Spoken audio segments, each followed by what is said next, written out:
Normalmente a nosotros nos gusta que se defina a una persona, y es lo más difícil, porque definir al ser humano, tremendamente misterioso, porque sabemos que el ser humano hunde sus raíces en el mismo misterio de Dios.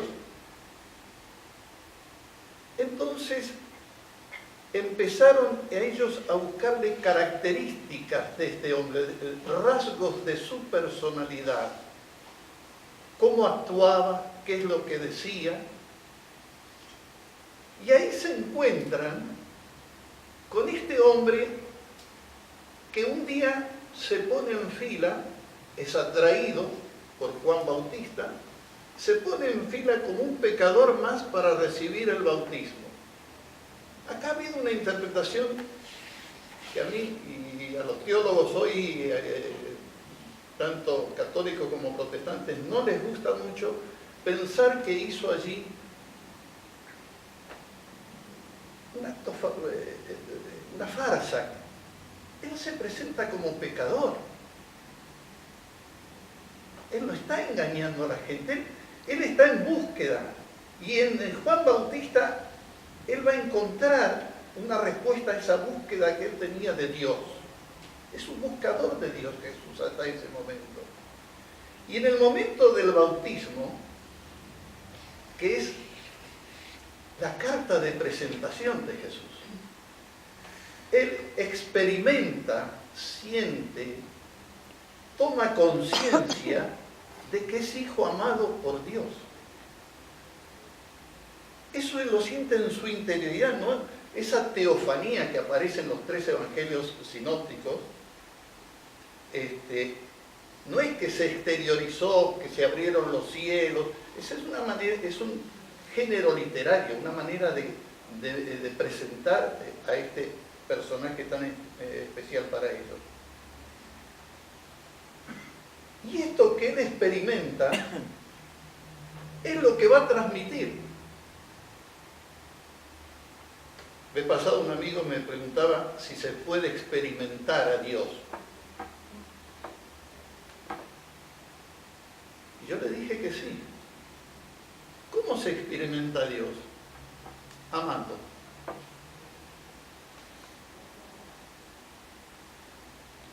Cuando nosotros amamos, estamos experimentando ese Dios en nosotros. Por eso es el único mandamiento que va a dejar Jesús. Es la única consigna que tenemos los cristianos, la única señal. Ese misterio de la encarnación que nosotros hablamos, ¿fue solo en Jesús o es en todo ser humano? Hoy se preguntan los teólogos esto.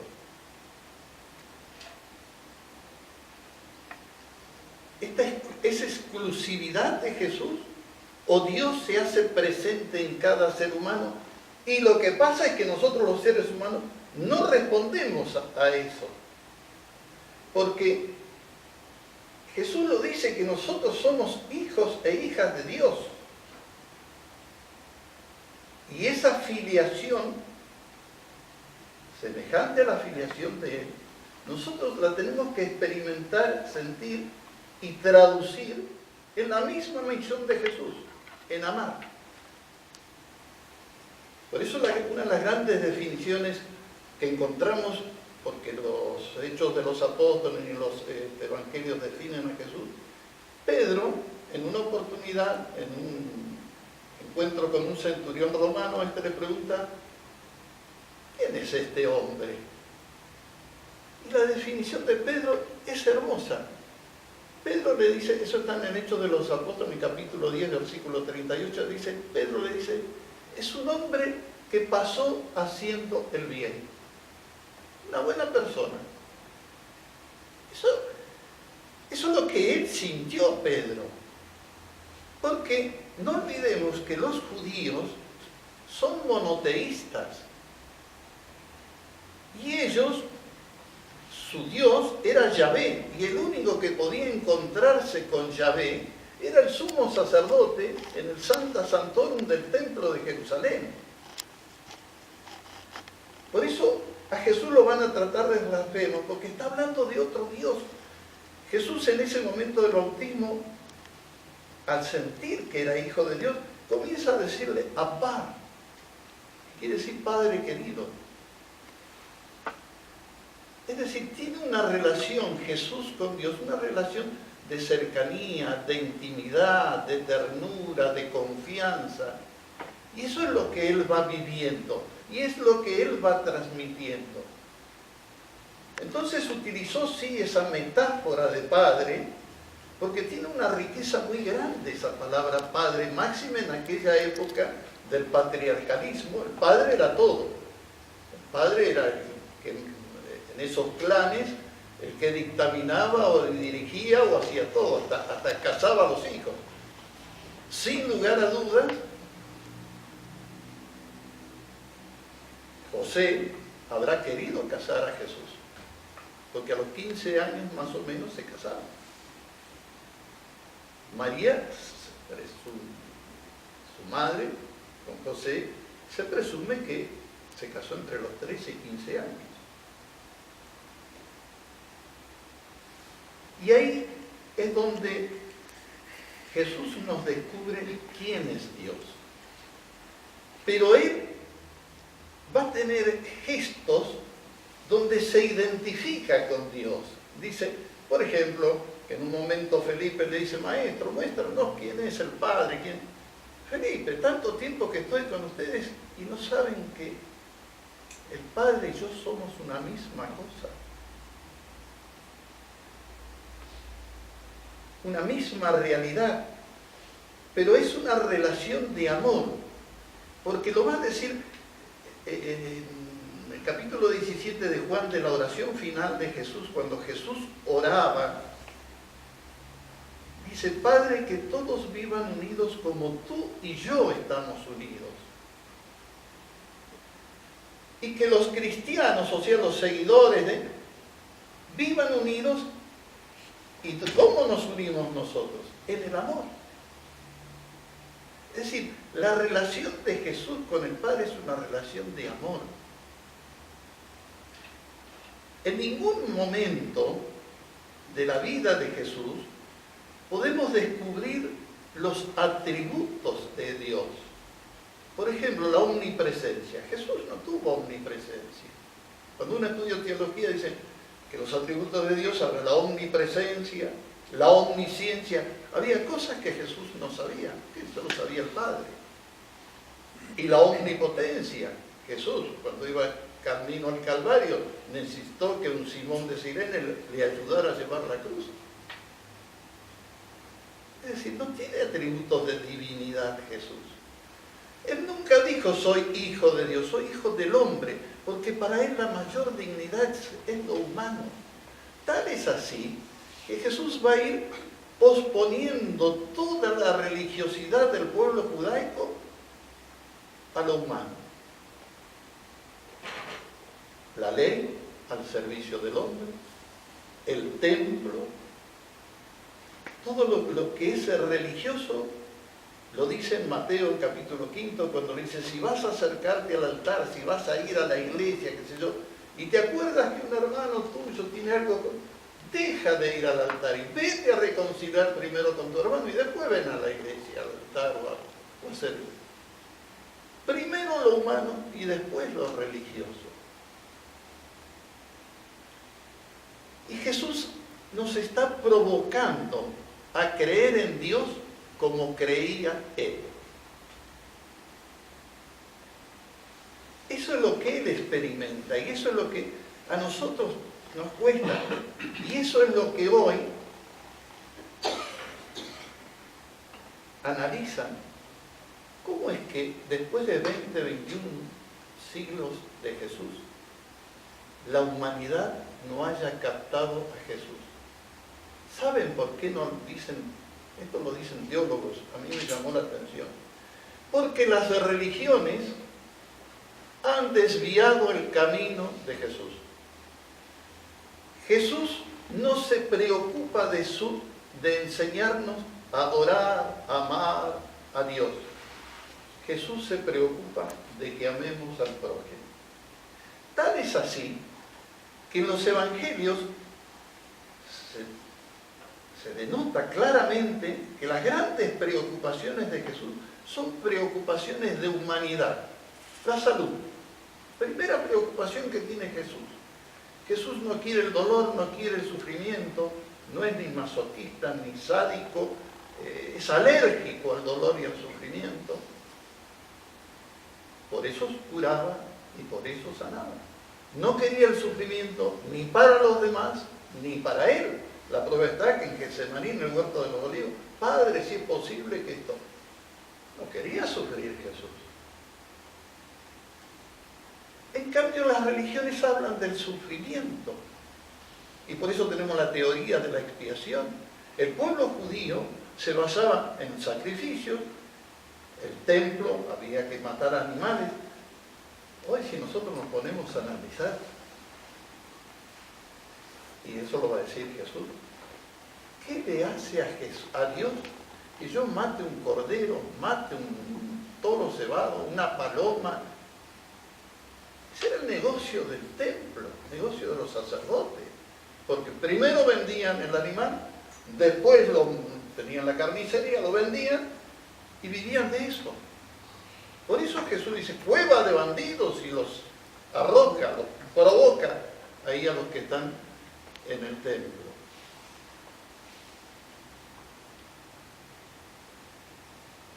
Jesús es el profeta de la felicidad, no es yo no sé si tengo que ir pasando por acá, vos.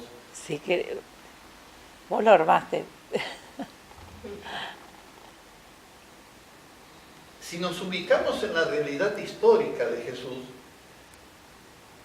él era un judío muy creyente, mamó en su hogar, su madre y su padre, María y José, le inculcaron, la prueba está que lo llevan a los 12 años al templo, ese es uno de los hechos el único hecho prácticamente que tenemos de la infancia de Jesús, por lo menos en los evangelios. Sí, los apócrifos, bueno, tienen muchas cosas, pero han sido desvirtuadas, etc. Bueno, y sin embargo él se rebela contra esa religión, porque las religiones es relación con Dios, y Jesús, relación con los seres humanos.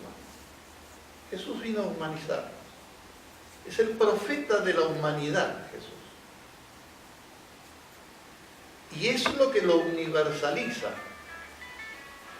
Por ejemplo, esa frase que tiene en el prólogo del Evangelio de Juan. El verbo se hizo carne. La palabra, verbo es palabra o el logos, griego, verbo en latín. La palabra.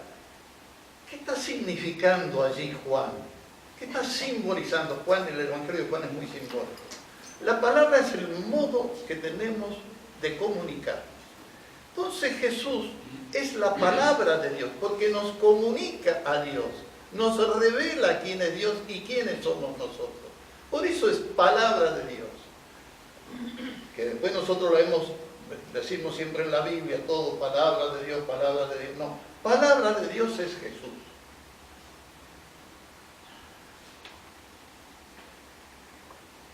Es la manera, y eso es universal, porque la palabra es de todos los seres humanos, y es el modo que tenemos nosotros para comunicar nuestros pensamientos y nuestros sentimientos. Jesús es la palabra porque nos comunica lo que Él cree de Dios, lo que Él siente de Dios y experimenta. Por eso hay un teólogo famoso, Dietrich Bonhoeffer, un alemán, que dice que Jesús es el ser para los demás. Una definición más de Jesús. El ser para los demás. En el momento que Jesús viene al mundo, eso es uno de los temas que tenemos para el 19 de diciembre, que vamos a hablar del nacimiento de Jesús. Vamos a hablar de 3 nacimientos de Jesús. Un nacimiento biológico, un mitológico y un nacimiento espiritual. En este momento estamos hablando, Jesús nace espiritualmente como hijo de Dios en el bautismo. ¿Qué es lo que le va a decir a Nicodemo? Lo que nace de la carne es carne y lo que nace del espíritu es espíritu. Él nace del espíritu. El Espíritu de Dios está sobre mí, dice él. Tal es así que él en ese momento se va al desierto, porque está turbado. Y ahí es donde tiene las famosas tentaciones, todas tentaciones de poder. Jesús es alérgico al poder político, al poder religioso y al poder económico. Y él, lo que él ejerce no es un poder que somete, sino una autoridad que convence. Y eso brota de su carta de presentación, porque esto que ponen los evangelistas, se ve que él lo dijo. Yo sentí, experimenté esto, y por eso esto es lo que transmite. Y eso es lo que los entusiasma.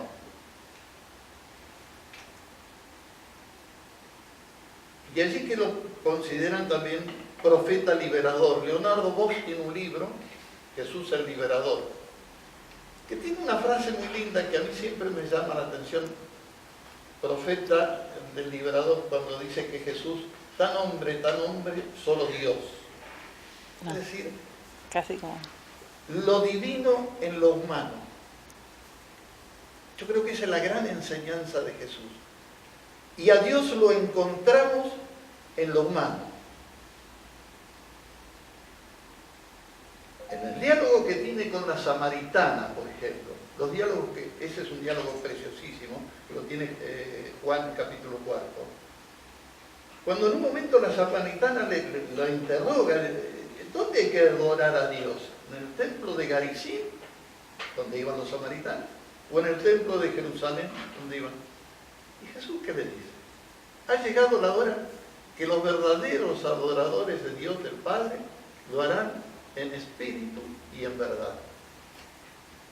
Jesús no quiere templos. Los templos son paganos. La prueba está que los primeros siglos del cristianismo creían que a los cristianos le decían que eran ateos porque no tenían ni templo ni sacerdote. Ese es otro dato que hoy se recoge en estos estudios históricos. ¿Hasta qué año fue eso? Y hasta más o menos hasta el siglo III. Los 2 primeros siglos. Y son siglos de un crecimiento. Yo cuando me pongo a pensar, los mártires que iban cantando a la muerte, porque ellos habían comprendido que Jesús le cambió el nombre a la muerte. Para Jesús la muerte es resurrección. Como la palabra pecado para Jesús es perdón.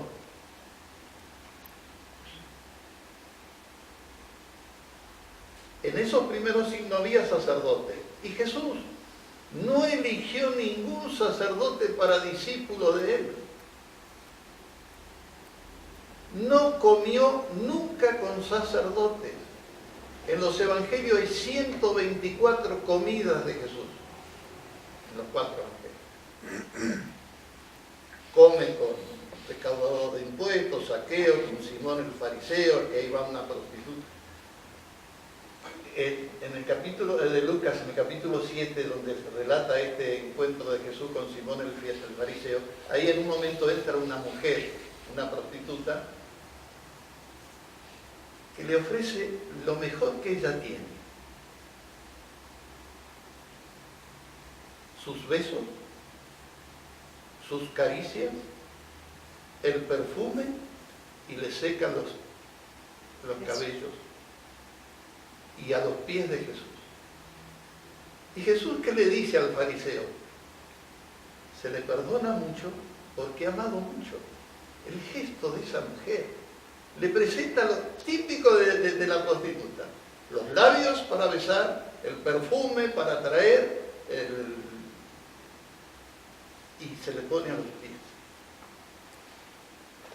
Esa sensibilidad Jesús es la que realza en esta mujer y demuestra a mucho amor, y por eso se le perdona mucho. sin que la mujer le pidiera perdón. Nosotros estamos acostumbrados que tenemos que ir a pedir perdón. No, el perdón ya está en Dios. Basta que nosotros lo aceptemos y lo transmitamos, no rompamos la cadena, que es lo que decimos en el Padre Nuestro. Perdónanos así como nosotros perdonamos. O sea, si rompemos la cadena, ya Dios no. Le irritamos el perdón.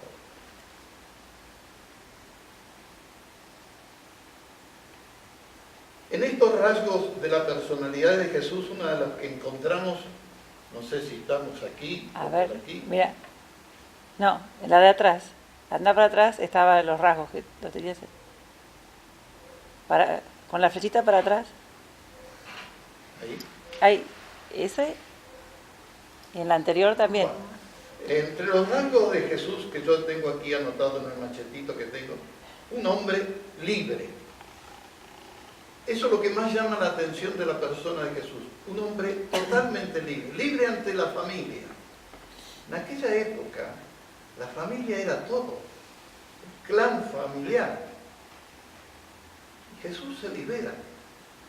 Y si vamos a los evangelios, nos vamos a encontrar a un Jesús que su relación con su familia es muy difícil. En Marcos capítulo 3, entre el versículo 21 y 31, ahí va María con sus hermanos, que en el capítulo 6 nombra 4 varones y se ve que tenía otras hermanas. Dice, los que estaban ahí con Jesús Maestro, dice, ahí está tu madre y tus hermanos. ¿Quién es mi madre y mis hermanos? Los que cumplen la palabra de Dios. Es que Jesús se ha injertado, ya no en la familia biológica, se ha injertado en la familia divina, en la familia de Dios. Esos son sus hermanos y su madre. Es llamativo. María en ningún momento lo entendió a Jesús. Eso que bueno, en el Evangelio de Juan figura que estaba al pie de la cruz. Es un simbolismo. En los otros evangelios no aparece nunca María. María, durante la vida mortal de Jesús, no aparece a su lado. María va a aparecer después que Jesús resucita. Yo quería hacer un poco un análisis. ¿Cómo lo ubicamos a Jesús? Jesús, en esa relación con el Padre, Él nunca se igualó a Jesús, a Dios. Él se subordinó a Dios. Él dijo, el Padre me ha enviado. Hay 40 veces en los evangelios que se habla de que Jesús se siente enviado. Quiere decir que el Padre lo envía a Él. Entonces está subordinado. La identificación es la identificación del amor. Y su gran mérito de Jesús es su fidelidad. Jesús oraba a Dios, se retiraba a orar.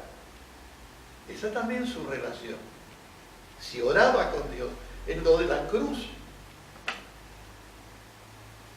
hay una diferencia muy grande entre Jesús y el Padre. El Padre que se mantiene en silencio y el Hijo sufriendo. Por eso esa teoría de la expiación, que lo trae Pablo, porque Pablo tiene mucha mentalidad judaica y después la van a tener dentro de la iglesia, de que Jesús vino a aplacar la ira de Dios. Es blasfemo eso. Porque que Dios que quiere hacer justicia cometiendo la mayor de las injusticias. ¿No se entiende eso? Que permita o que quiera o que necesite de la sangre de su Hijo para lavar una culpa inexistente, una culpa de otro. Y de futuras. Y de futuras. Y por los siglos de los siglos. Hoy hay un avance en esta posición, porque yo creo que, y el Papa Francisco, yo creo que en eso está orientado al descubrir cómo la gente se está alejando cada vez más de la iglesia, de la fe institucional, y está yendo a una fe personal. Porque no es lo que Jesús quiere. En un momento Jesús dice, misericordia quiero y no sacrificio, que toma lo del profeta Oseas. Y la verticalidad de la iglesia, el poder de la iglesia, Jesús lo rechaza. Jesús no quiere poder, no quiere dominación. Y la iglesia ha dominado las conciencias. Y eso está en total contradicción a lo que Jesús quiere, que nosotros seamos libres en nuestra respuesta a Dios.